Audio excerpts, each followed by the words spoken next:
The stars above Earth suddenly turned dark as massive ships appeared from nowhere. Jake Morrison stood on the bridge of his ship and watched through the big window as thousands of alien vessels filled the space around his home planet. The enemy ships looked like huge crystals floating in the black void, each one bigger than any building he had ever seen back on Earth. Jake was the commander of the UES Defiance, the biggest and strongest ship that humans had ever built. But looking at the alien fleet now, his ship seemed tiny, like a toy boat next to real warships. Behind him, Captain Lisa Hayes was talking fast into her radio, trying to coordinate with the other human ships scattered around the solar system. The alien ships had arrived without warning. One moment the space around Earth was empty except for a few human patrol vessels, and the next moment it was full of crystal ships that sparkled with strange lights. The aliens had technology that humans could barely understand, and they used it to travel faster than light itself. Admiral Keth Var was the leader of this massive fleet. He sat in the command center of his flagship, a crystal palace that could destroy entire cities with a single blast. Kethvar looked nothing like a human. His body was tall and thin, with skin that changed colors like oil on water. His eyes were large and black, and when he spoke, his voice sounded like music mixed with the sound of breaking glass. The alien admiral opened a communication channel that reached every radio and television on Earth. His message was simple and terrifying. Humanity had 72 hours to surrender completely.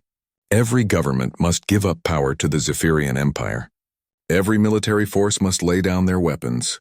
Every human must accept their new masters without question. If humanity refused, the alien fleet would destroy every city on Earth. They would burn the forests, poison the oceans, and turn the beautiful blue planet into a dead rock floating in space. Kethvar had done this to 43 other worlds in the past 100 years. Earth would be number 44. Jake Morrison listened to the alien message and felt his hands shake with anger. He had spent his whole life protecting Earth from threats, but he had never imagined anything like this. The human defense fleet had only 200 ships, and most of them were much smaller than his own vessel. Against thousands of alien warships, they seemed completely helpless. Lisa Hayes finished talking on her radio and turned to face Jake. Her face was pale but determined. She had grown up on a space station orbiting Mars and had never backed down from a fight, no matter how dangerous it seemed. Now she was looking at the biggest fight in human history. The response from the alien fleet came quickly. When Earth's governments tried to negotiate for more time, when human leaders asked for mercy for their people, the aliens did something that shocked everyone who heard it. They laughed. The sound came through every speaker on every human ship and every communication device on Earth. It was not the warm laughter of friends sharing a joke. It was cold and cruel, like the sound of ice cracking or metal being torn apart.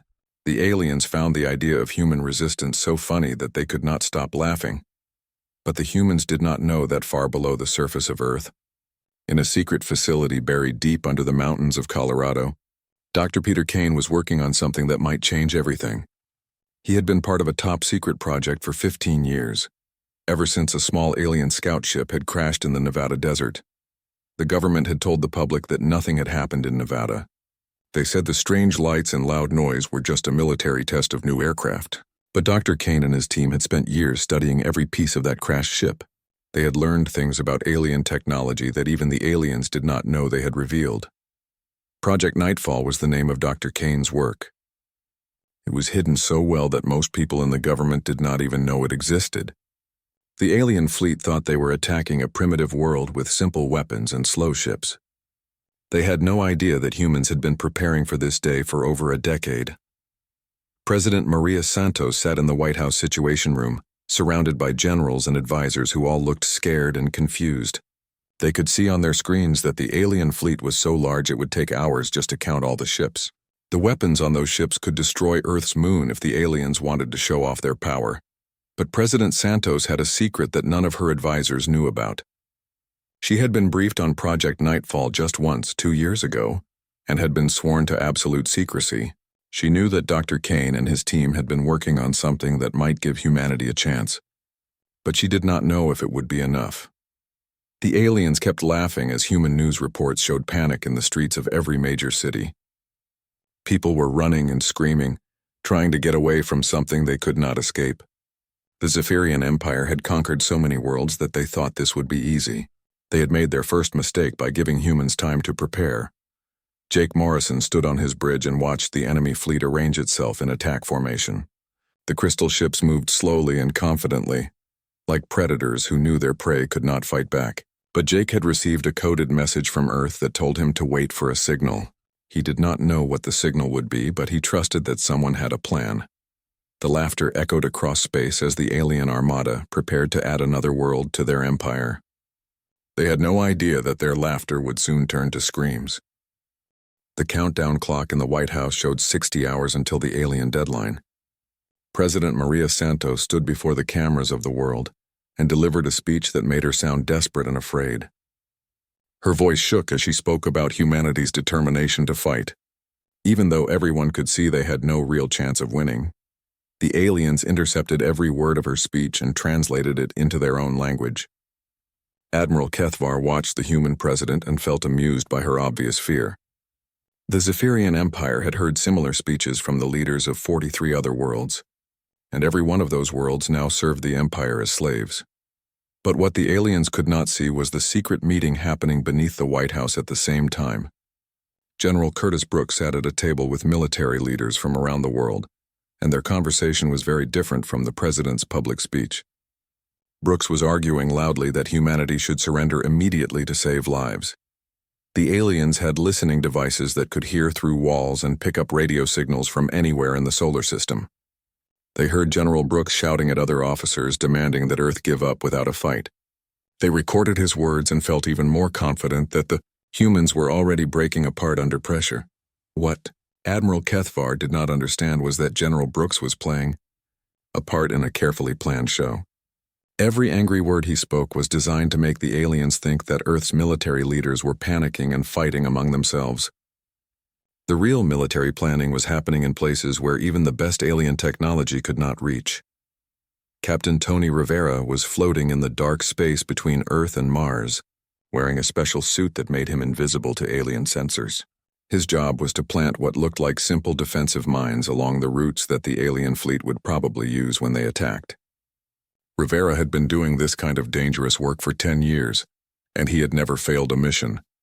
The mines he was planting were not really mines at all. They looked exactly like the crude explosive devices that humans had been using in space for decades, the kind of weapons that alien shields could easily absorb. Rivera made sure that the alien scouts could detect them without any trouble. He wanted the enemy to find them and laugh at how primitive they were. Back on the alien flagship, Kethvar's intelligence officers were reporting that the humans had placed thousands of these simple mines throughout the solar system. The alien computers calculated that even if all the mines exploded at once, they would barely scratch the paint on the crystal ships. The Zephyrian fleet had shields that could stop much more powerful weapons. Commander Sarah Mitchell was coordinating what looked like a massive evacuation of Earth's major cities. Her voice filled the radio waves as she directed millions of people to leave their homes and head for underground shelters. The aliens recorded her frantic emergency broadcasts and saw them as proof that the humans knew they could not win. But Sarah was not really organizing an evacuation. She was positioning people exactly where they needed to be for the next phase of the secret plan. Every person who went to a shelter was actually going to a hidden facility where they would be safe from what was about to happen. The aliens thought they were watching a civilization in panic, but they were really seeing the most organized operation in human history.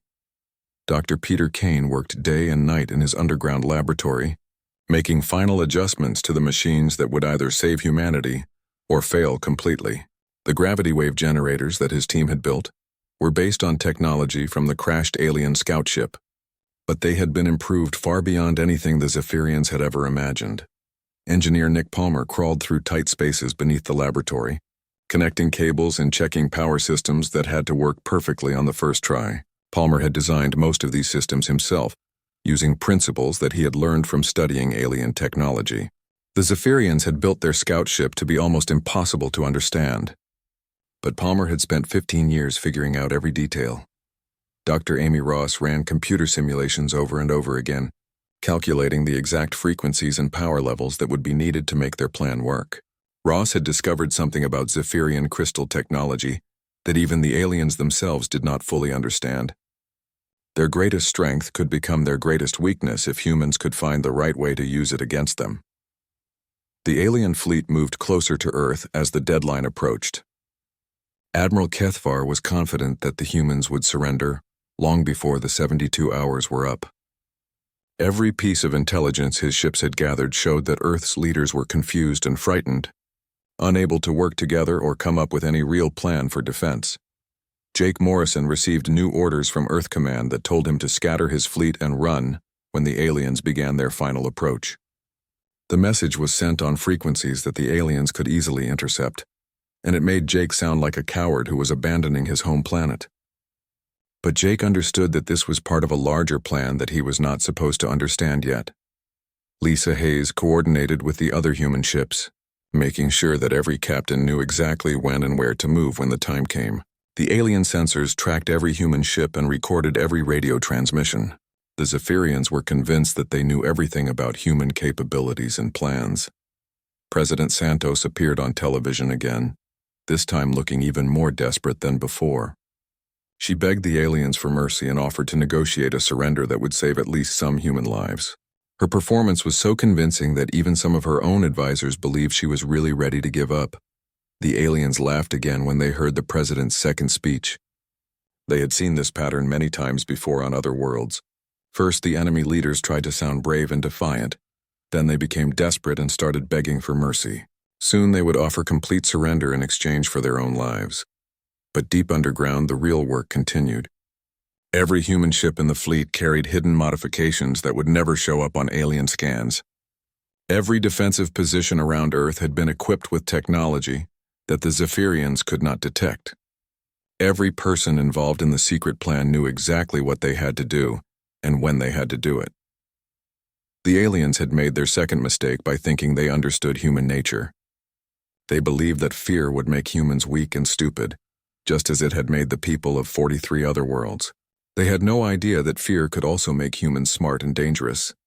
As the final day of the deadline began, Admiral Kethvar prepared to give the order that would destroy Earth's moon as a demonstration of Zephyrian power. He wanted the humans to see their moon explode into dust and realize that resistance was completely hopeless. The alien Armada moved into its final attack formation, crystal ships spreading across the solar system like a net that would catch and destroy every human vessel. The Zephyrians were ready to add another conquered world to their empire. They had no idea that they were flying into the most carefully prepared trap in the history of warfare. 1 hour remained before the alien deadline would expire. Admiral Kethvar stood in the center of his crystal command chamber, watching as his massive fleet moved into perfect attack formation around Earth's moon. He had decided to destroy the moon first as a demonstration of Zephyrian power, just as he had done to the moons of 12 other worlds. The human fleet was scattering in all directions like frightened fish when a shark appears. Jake Morrison's ship, the UES Defiance, was pulling back toward Mars along with dozens of other human vessels. The alien sensors tracked every movement and recorded every panicked radio transmission. As human captains seemed to abandon their positions, Admiral Kethvar allowed himself to feel satisfied with how easily this conquest was proceeding. The humans were behaving exactly like every other primitive species the Empire had encountered. When faced with overwhelming force, they broke apart and ran instead of working together to fight back. But Jake Morrison was not running away in fear. He was moving his ship to an exact position that had been calculated months ago by Dr. Amy Ross and her team of scientists. Every human captain in the fleet had received similar coordinates, and they were all moving to predetermined locations throughout the solar system. Deep beneath the surface of Earth, Dr. Peter Kane placed his hand on the activation switch that would either save his species or accomplish nothing at all. 15 years of work had led to this moment. Every calculation had been checked and rechecked. Every system had been tested in secret.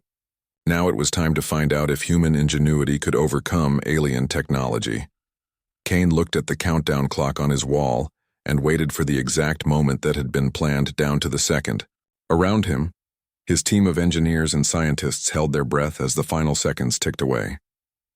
Nick Palmer had his hands on the power controls. Amy Ross watched her computer screens, ready to make any last-second adjustments to the frequency settings. Admiral Kethvar raised his hand to give the order to fire on Earth's moon. His weapons officer was ready to unleash the kind of devastating blast that had terrorized dozens of worlds. The crystal ships of his fleet charged their main guns and prepared to show the humans what happened to species that refused to surrender. That was when Jake Morrison received the signal he had been waiting for. The message came through a communication system that the aliens had never detected. It was not sent by radio or any other technology that the Zephyrians understood. Instead, it traveled through quantum channels that Dr. Kane's team had discovered while studying the crashed scout ship. The signal was simple, one word that would change the course of galactic history: strike. Jake immediately activated systems on his ship that the aliens had never seen before. What looked like simple defensive sensors suddenly became something entirely different. The UES Defiance and every other human ship in the fleet began broadcasting on frequencies that no one had ever used before. At the same instant, the thousands of mines that Captain Tony Rivera had planted throughout the solar system activated. But they did not explode like the aliens expected. Instead, they became anchor points for a quantum field that spread faster than light itself. Admiral Kethvar felt his flagship shudder as space itself seemed to change around his fleet. The crystal ships tried to activate their hyperspace drives to retreat, but nothing happened. The quantum field was holding them in place like insects trapped in amber. For the first time in his long military career, Kethvar felt afraid. The alien fleet found themselves completely unable to move. Their engines worked perfectly, but space would not let them go anywhere. The quantum anchor points created a localized distortion that made escape impossible. The Zephyrians were trapped in the very solar system they had come to conquer. Dr. Kane activated the second phase of his plan. The gravity wave generators hidden beneath Earth's surface began producing a signal that traveled at the speed of light toward the alien fleet. This signal was not designed to damage the crystal ships directly. Instead, it was calibrated to interact with the quantum resonance frequency of Zephyrian crystal technology. Amy Ross had discovered this frequency while studying fragments of the crashed scout ship. She had learned that Zephyrian crystals were not just strong because of their molecular structure.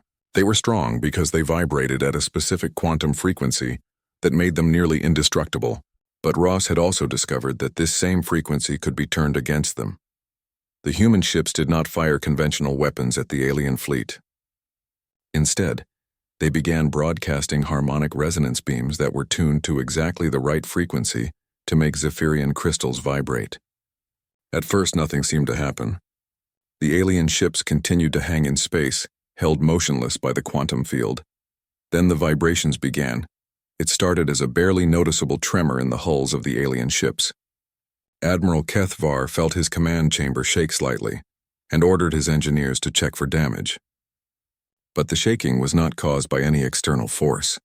The crystal structure of his ship was beginning to resonate with the harmonic beams from the human fleet.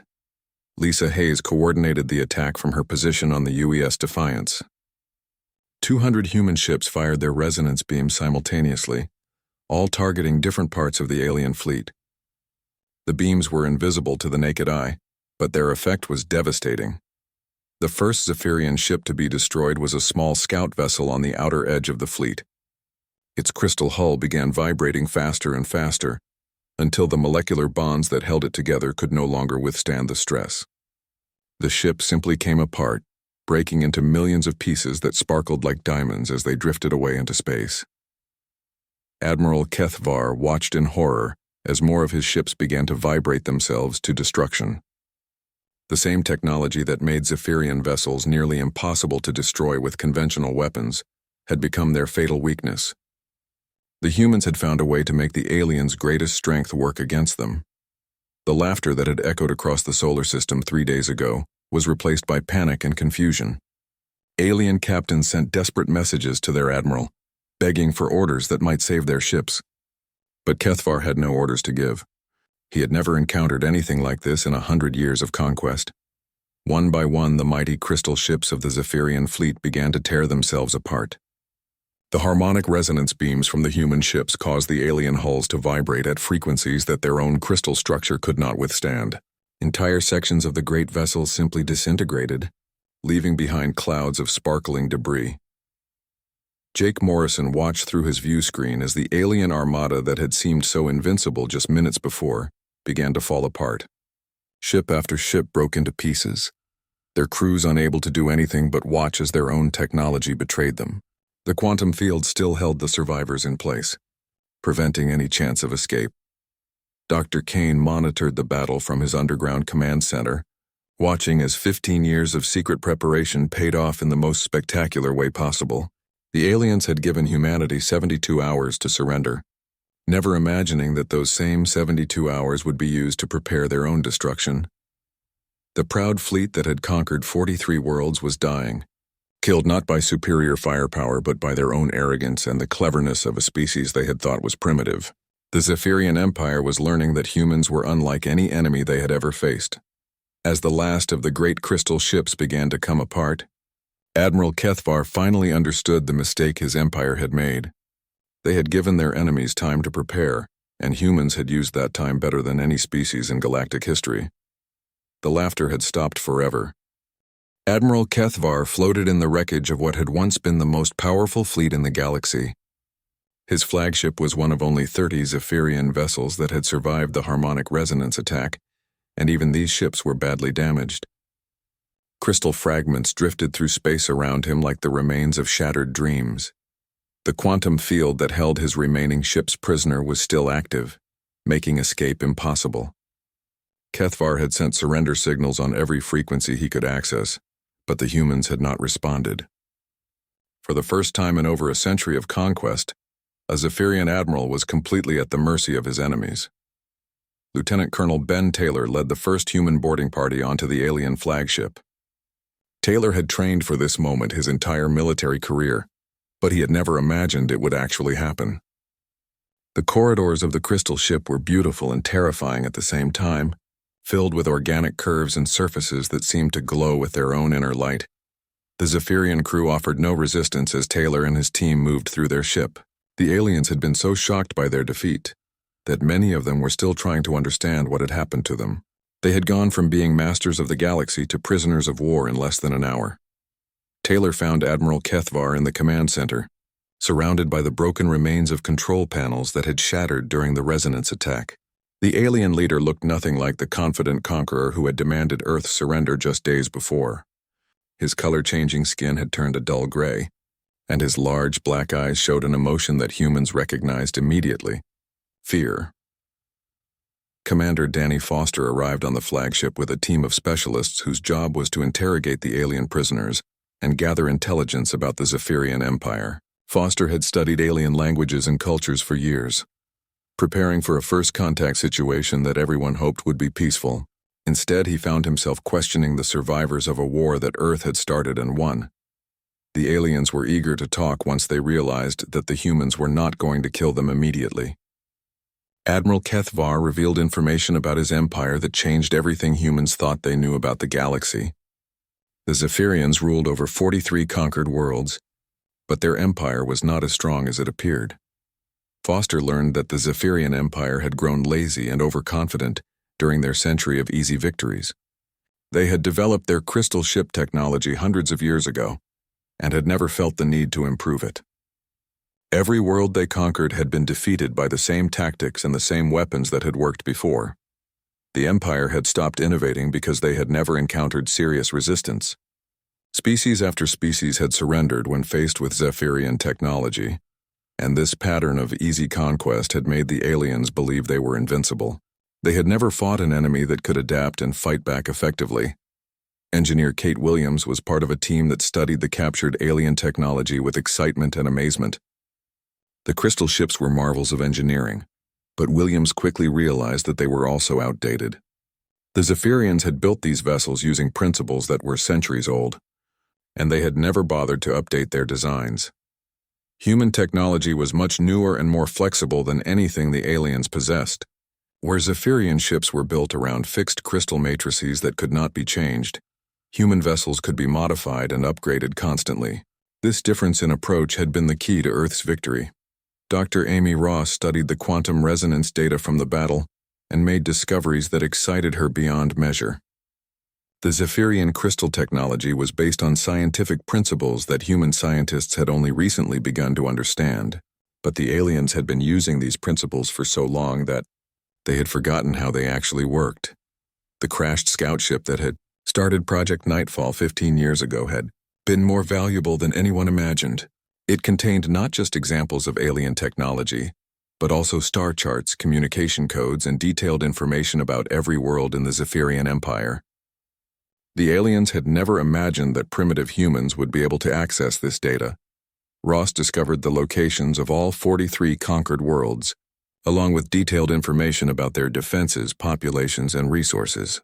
She also found complete records of Zephyrian fleet positions throughout the galaxy, including the locations of their shipyards, supply bases, and command centers. But the most important discovery was the revelation that the Zephyrian Empire was held together by fear rather than loyalty. The conquered worlds were not willing partners in the Empire. They were slaves who obeyed their masters only because they believed resistance was impossible. Now that the Master's fleet had been destroyed by a single primitive world, everything would change. Commander Sarah Mitchell worked with alien prisoners to understand the political structure of the Empire. She learned that there were resistance movements on many of the conquered worlds, groups of people who had been waiting for centuries for a chance to fight back against their oppressors. The news of Earth's victory would spread throughout the galaxy faster than the Zephyrians could control it. Every conquered world would learn that the invincible empire had been defeated by humans who had been given only 72 hours to surrender. The psychological impact of this victory would be enormous. Jake Morrison coordinated with Earth Command to plan the next phase of what was becoming a galactic war. The destruction of the Zephyrian fleet above Earth was just the beginning. If humanity wanted to ensure that no alien empire would ever threaten Earth again, they would need to follow up their defensive victory with offensive action. President Maria Santos addressed the human population and revealed the existence of Project Nightfall for the first time. The people of Earth learned that their government had been preparing for alien contact for 15 years, using technology salvaged from a crashed spacecraft to develop weapons that could defeat even the most advanced enemies. The revelation that Earth had been secretly studying alien technology created controversy, but most people were grateful that their leaders had been planning ahead. Without Project Nightfall, humanity would have been completely helpless against the Zephyrian fleet. General Curtis Brooks met with military leaders from around the world to plan Earth's next moves.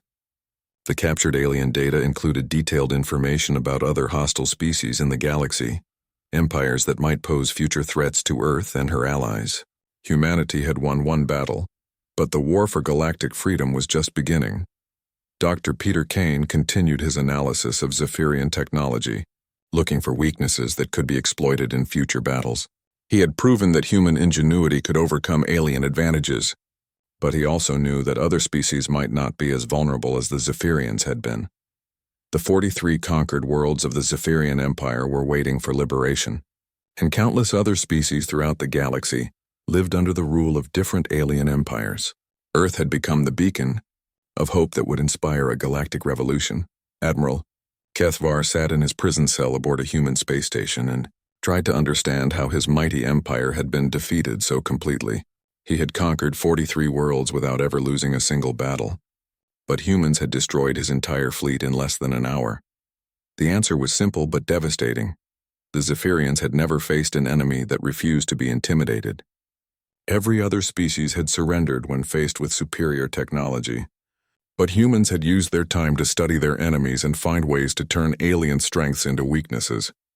The galaxy would never be the same. 6 months after the battle above Earth, human fleets emerged from hyperspace above Zephyria Prime, the capital world of what had once been the most feared empire in the galaxy. Admiral Jake Morrison stood on the bridge of his new flagship, a vessel that combined the best of human engineering with captured alien technology to create something more powerful than anything either species had built alone. The fleet that surrounded Zephyria Prime was not the desperate collection of ships that had faced the alien armada above Earth. These were purpose-built warships designed specifically to fight and defeat crystal-based technology. Every vessel carried harmonic resonance weapons that could tear apart Zephyrian ships. and quantum anchor systems that could prevent enemy fleets from escaping. Jake opened a communication channel to the planet below and transmitted humanity's ultimatum to the Zephyrian government. The message was simple and direct, deliberately echoing the words that Admiral Kethvar had used when demanding Earth's surrender. The Zephyrian Empire had 72 hours to surrender completely and release all conquered worlds, or face the complete destruction of their civilization. The roles had been completely reversed. Where once the aliens had laughed at human desperation, now the Zephyrians begged for mercy from the species they had tried to conquer. The government of Zephyria Prime sent frantic messages promising to negotiate, offering partial surrenders and tribute payments in exchange for their survival. But Jake Morrison was not interested in negotiations. Earth had learned from studying the Zephyrian Empire that partial victories only led to future wars. The only way to ensure lasting peace was to completely dismantle the imperial system that had terrorized the galaxy for over a century. Captain Tony Rivera had spent the past 6 months doing what he did best, spreading information throughout the galaxy that the Zephyrian Empire wanted to keep secret. Using captured alien communication systems, Rivera had contacted resistance groups on all 43 conquered worlds and told them the truth about what had happened above Earth.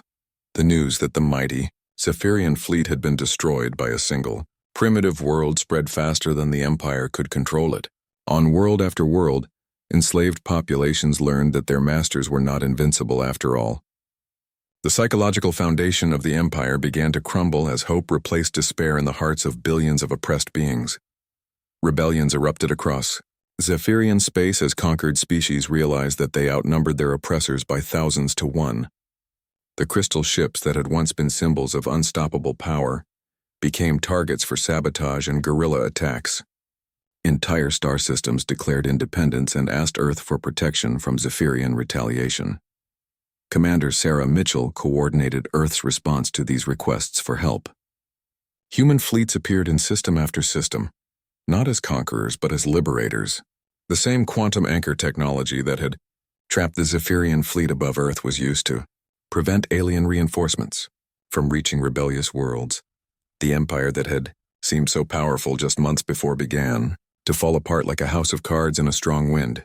Without the fear that had held their subjects in line, the Zephyrians found themselves facing enemies on every front.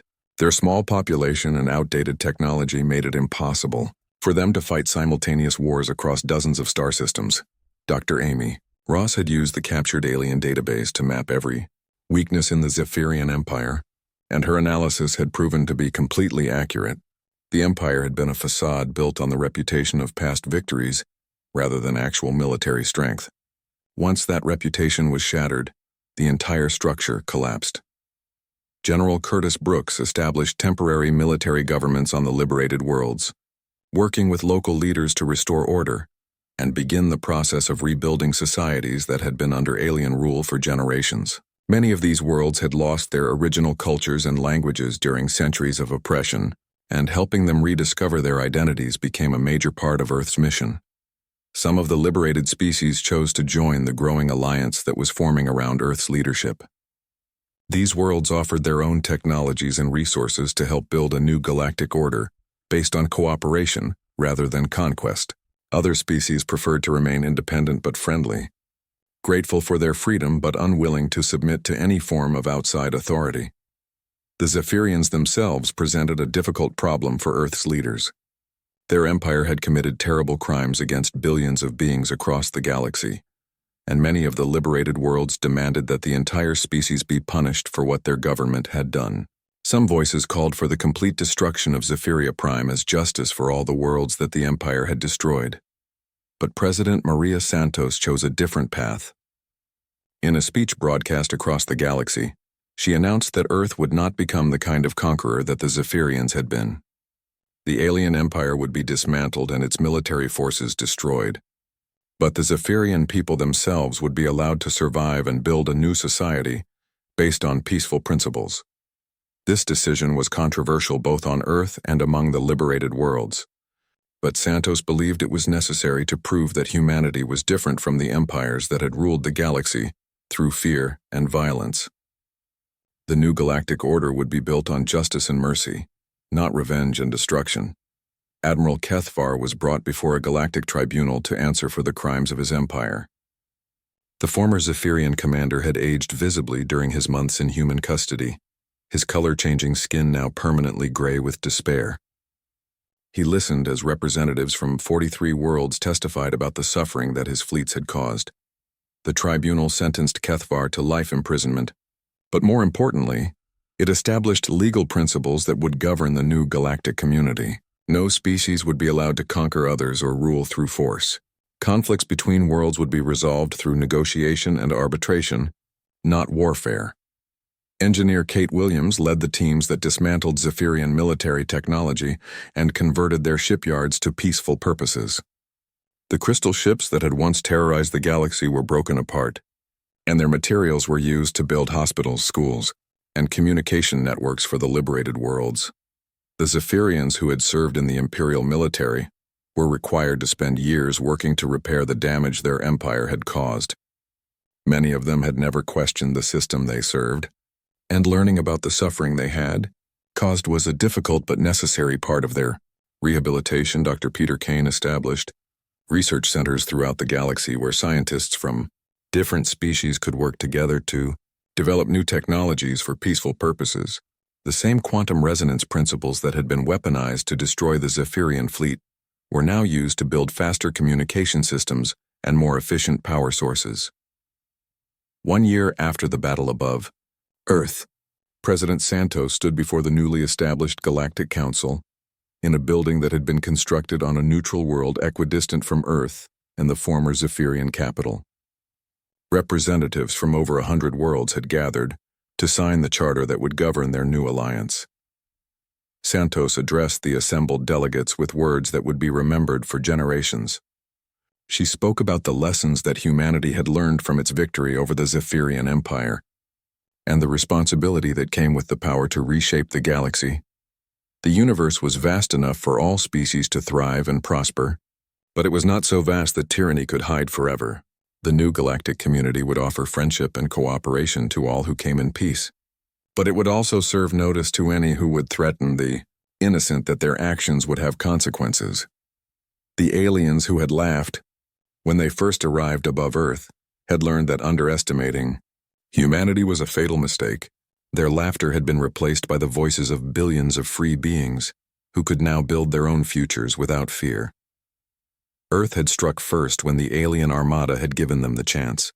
But more importantly, humanity had struck for freedom and justice rather than conquest and revenge. The galaxy was a better place because humans had chosen to be liberators rather than new oppressors. The last laugh belonged to all the free peoples of the galaxy, and it would echo among the stars for centuries to come.